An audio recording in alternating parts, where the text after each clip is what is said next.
Hello, everyone, and welcome to another week. And this week in comics, or Comics Week in Review. What a night! As we have started this week with some less than exciting news in the comic book world. Hate to start off a podcast this way, but it would be horrible for us not to recognize the loss the comic book world suffered this week with the loss of Jeremy Dale. I'll let you speak more to this because you actually hear a little bit in our interview with him, and it's a rough loss. Yeah, it was. We had the chance to interview him in May of last year. Jeremy Dale had done a lot of earlier work, things like G.I. Joe, done some art work for them for IDW, but then he came up with his own creator-owned book called Skyward, which is one of the best all-ages books I've ever read. The artwork was almost Disney-esque. The writing was stellar. This was the kind of book that you could show to your kids, that you could show to adults. Everybody would enjoy it. When we talked to him, we were not that old as a site, and he and his wife Kelly treated us as if we were CBR or USA Today. Just exceptionally gracious and kind people, as well as immensely talented. This is a terrible loss. One thing that a lot of our listeners may not realize is that even if you're a well-known name in comics, that doesn't mean that you have a huge amount of cash stored in your back pocket. Most of the creators we've met have other jobs going and may not have all the expenses that they need. And what happened with Jeremy is that he had a sudden illness, was in the hospital, and didn't make it out. There are a couple of GoFundMe sites that are collecting money to help his family out with all the expenses, and we did want to plug that just a little bit for you. We've already donated ourselves. The two sites are www.gofundme.com/Jeremy Dale, and that's Jeremy Dale, just all one word. The other one is www.gofundme.com/GRRT30. And all the funds that go to that go to Kelly Dale and to help out with some of the expenses that they've had there. I'm still a little bit in shock over someone like this. He was 34 years old, had an immense career ahead of him, had already done some amazing things, and we will definitely miss him in the comic book world. Most certainly, and we'll have those links upside in the show notes here and in the article we have set up for him. So check out those links, and if you could spare a few bucks, I'm sure his family would greatly appreciate the donations. But not enough could be said of the comic book world, talented artist. He was good to us here at Team Staff. So. We're forever grateful, and he will always be remembered. So I had to get that out of the way. So rest in peace, Jeremy Dale. Moving on to the heart of the comic book world, and finally got the numbers for October this week, and one of my favorite comics, The Walking Dead, is taking reins. That's right. So how did everything shape up, Ed? They're number 1 in October. That's kind of a good month for The Walking Dead. Halloween month. Yeah, it's not unusual for The Walking Dead to be in the top 10. It is unusual for them to have the absolute number 1, although they have done that before. I think with issue 100, they were at the top with some amazing sales there, but they were definitely at the top. After that, it was Marvel, Marvel, Marvel, and Marvel. Death of Wolverine 4 was in the top, was number 2. Death of Wolverine 3 was number 4. Thor number 1 was the 3rd best-selling. Avengers and X-Men Axis number 1 and 2 also both made the top 10, as did Amazing Spider-Man 7 and 8. The only DCs that made the top 10 were Batman 35 at number 6 and Harley Quinn Annual number 1 at number 9.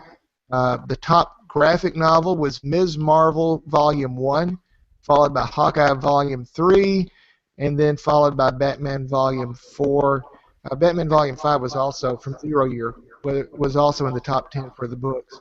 along with a Batman Death of the Family book and Joker Mask set. And then there were some indies in there in the top 10 for a graphic novel, like East of West Volume 3 was in there, Southern Bastards Volume 1 was there, and then there were a couple of Marvels with Amazing Spider-Man Volume 1, The Parker Luck, and Moon Knight Volume 1 from the Dead hardcover. So, great month for Marvel, which is sort of not surprising. DC had their big month in September, which is, of course, their big gimmick month. And suddenly we're right back with Marvel, especially led by Death of Wolverine and the new Thor and Axis. Which, speaking of Axis, one of Joe's favorites. How was Axis this month, Joe? Well, we were talking about before the show. It was really good. We left off in the last issue with Doctor Doom and Scarlet Witch casting an inversion spell to pretty much bring Charles Xavier's personality to the front and bury the Red Onslaughts to kind of stop it all. And it worked, but what they didn't count on was it affecting more than just him, and that's kind of what this book illustrates really deeply as we see Storm kind of heading a movement by the X-Men to toss away the dream of Charles Xavier and take a front against humans before they can strike again. So it's almost like the evil X-Men. And another big unveiling there is that Genesis, who was a child before this happened, is basically the child of Apocalypse, is now a full-grown adult and looks like Apocalypse and sounds like Apocalypse. So it'll be really interesting to see where they go from here. They didn't really give us a whole lot. Just him with them and them united finally in a front against humans. And the other big reveal was the Hulk. The Hulk gets attacked by some of his Avenger friends who are kind of going through the similar inversion process, and his kind of dark side comes out, no pun intended, as he turns into a bigger Hulk, a Black Hulk. So that's and it kind of ended there with not a whole lot of information, but a lot of action and a lot of little things. So it'll be neat to see how this bleeds into the tie-ins plus the next issue as it moves forward. But it was a really good issue. Moving on, Spider-Verse began officially with the Amazing Spider-Man #9.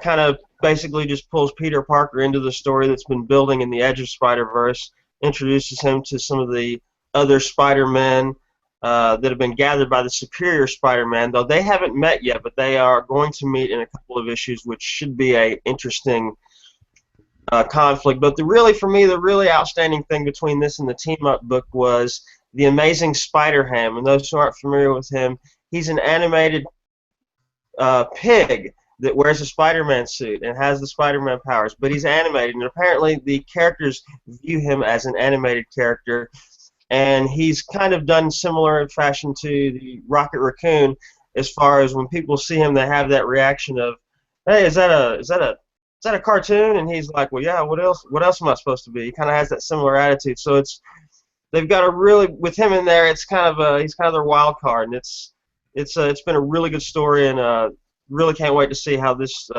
unfolds as the weeks move on. Another neat thing was in the Weapon X program #1. We see a lot of these experiments, Weapon X experiments that are escaping after Wolverine has died. So this picks up like immediately after Wolverine dies, and he frees some of these characters, and they're all meeting each other, and they're all getting out of there. And at the end, they're like, "Who are you again?" to this one guy who has a mask, and he takes it off, and he looks just like Wolverine. So it'll be really neat to see how that goes forward. We kind of talked a little bit beforehand, but I really hope that this isn't maybe how they bring Wolverine back so soon, and I really hope that there's a good explanation to that.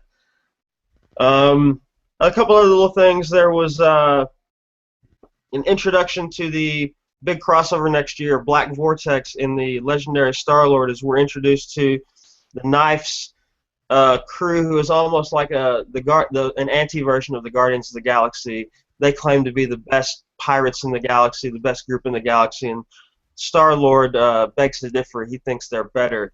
But they introduce us to the Black Vortex, which is actually an artifact and mirror, and it will reflect you in the best way you can. So, for example, if you're a great basketball player and you look into the mirror, you will become the best basketball player ever imagined, ever thought about, to another level. And this can go with good and bad. So this is going to be really, how this falls into the wrong hands. If it falls into the wrong hands, then you can imagine how bad things could get. And that starts out in February of next year. And, of course, yeah, we have Deadpool this week.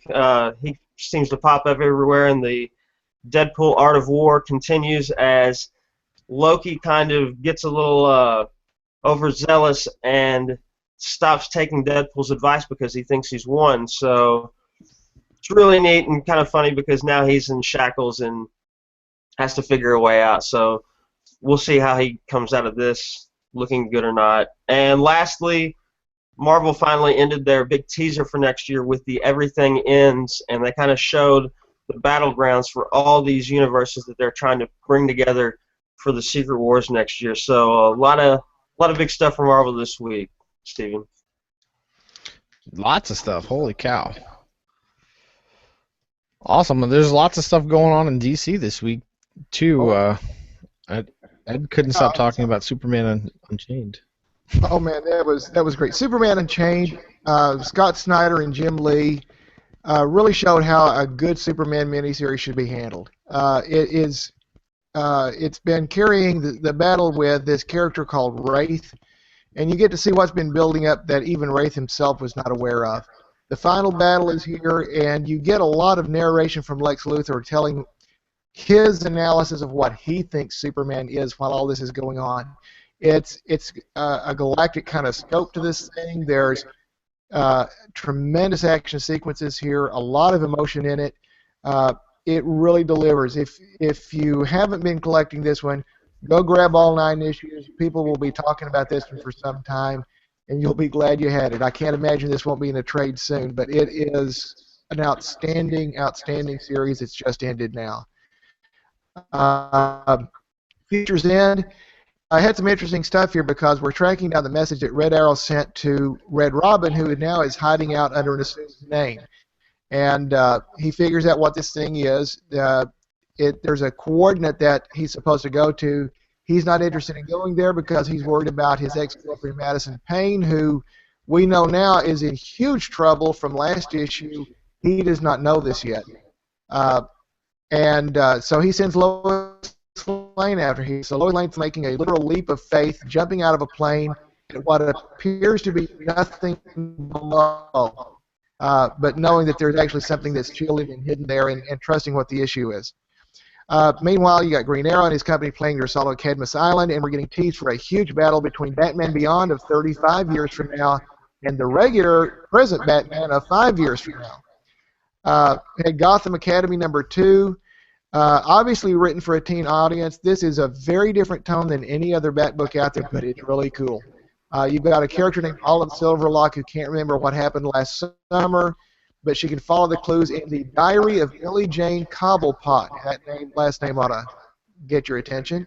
But Becky Cloonan and Brendan Fletcher are doing a fantastic job writing that series. I'm thrilled with it. It's just outstanding. Over in the indies, I want to catch a couple of things here because there were some really good ones that came out this past week. Doctor Who, the 10th Doctor, #4.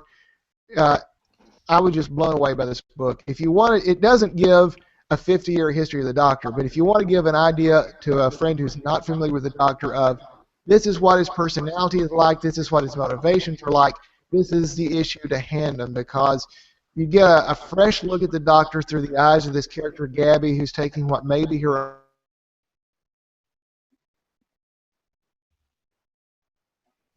only TARDIS, along with the regular artwork here that sort of tells the story of how she sees the Doctor. Wonderful, wonderful book.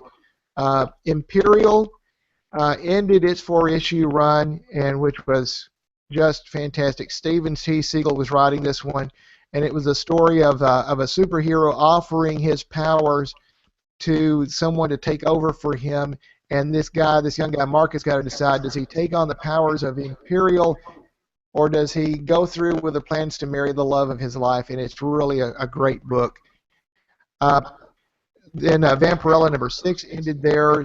their arc where they were talking about the mark of Umbra being on her. That was a fantastic book, and Nancy Collins really has a great handle on Vampirella.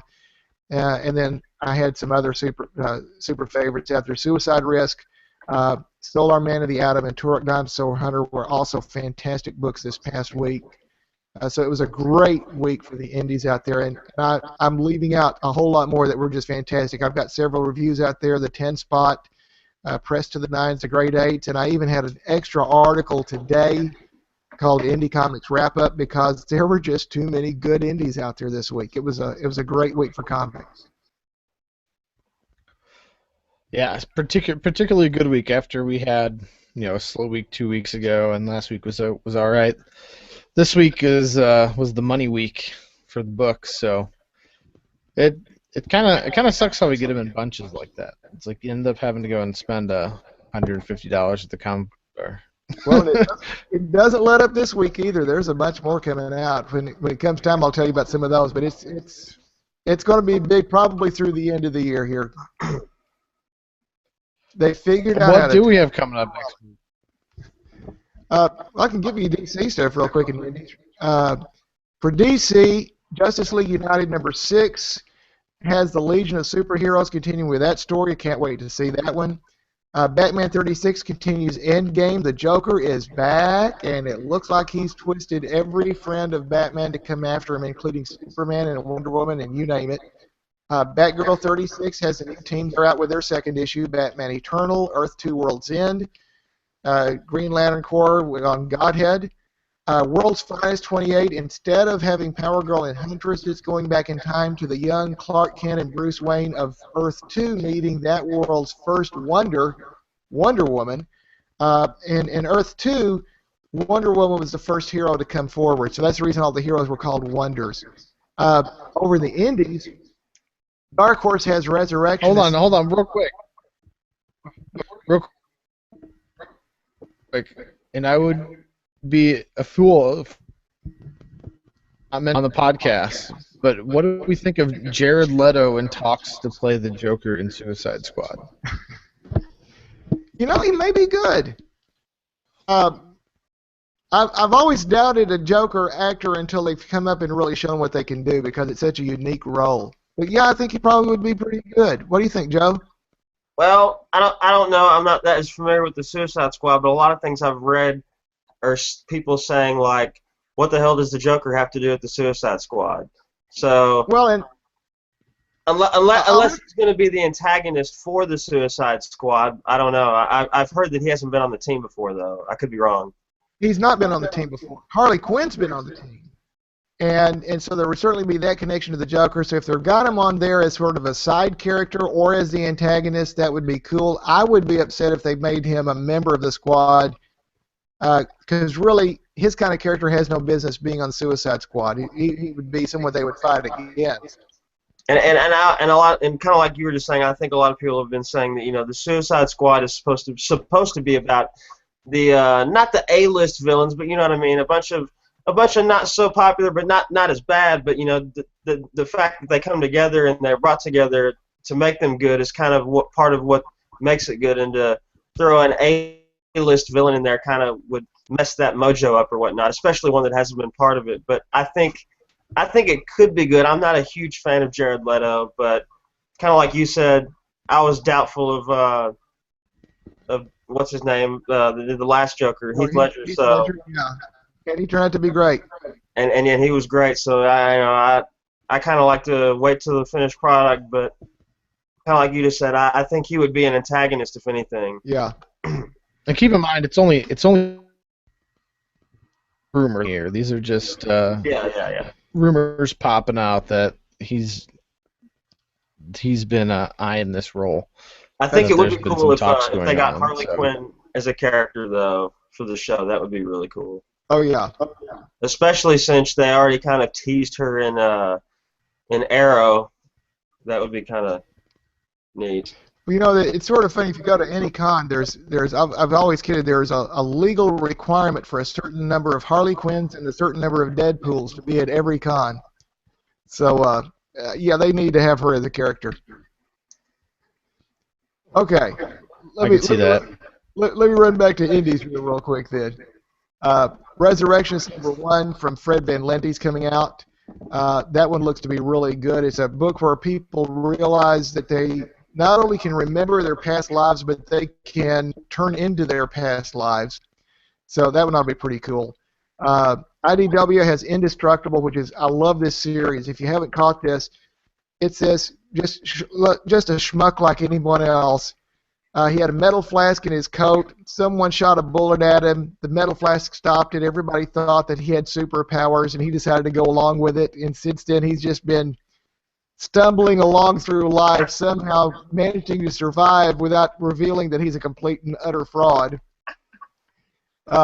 And then they've got a new book called Bigger Bang #1, where this Big Bang produces a super powerful hero. So we'll see what comes out of that one. Image has Witches #2 coming out. They have Walking Dead 134. They have MPH #4. They have Ghosted #15. Drifter #1. Dream Police #5.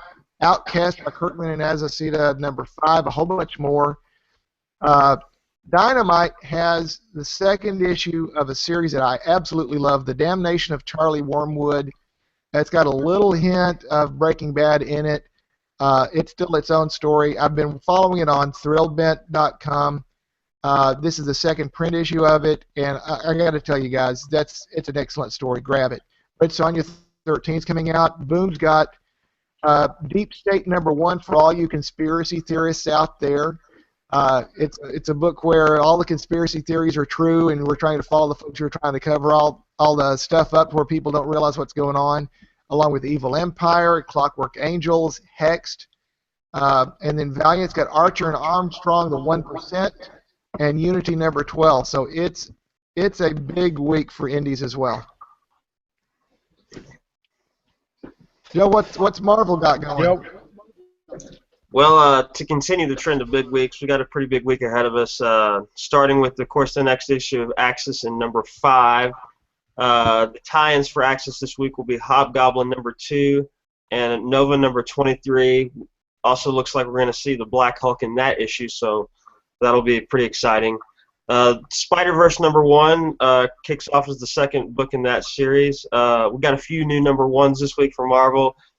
Captain America and the Mighty Avengers #1, the all-new Captain America #1, and Superior Iron Man #1, and that's coming out of Axis. So Iron Man has also kind of had a personality inversion. So and that was another kind of thing. And let me get on that real quick. He kind of goes to a baseball game in San Diego, which is his new headquarters, and pretty much introduces them to an app which is kind of like his Extremis app, which is supposed to make them their ideal people. So he's kind of getting arrogant again. So we're going to see how this kind of plays out there. So that'll be a neat series to follow.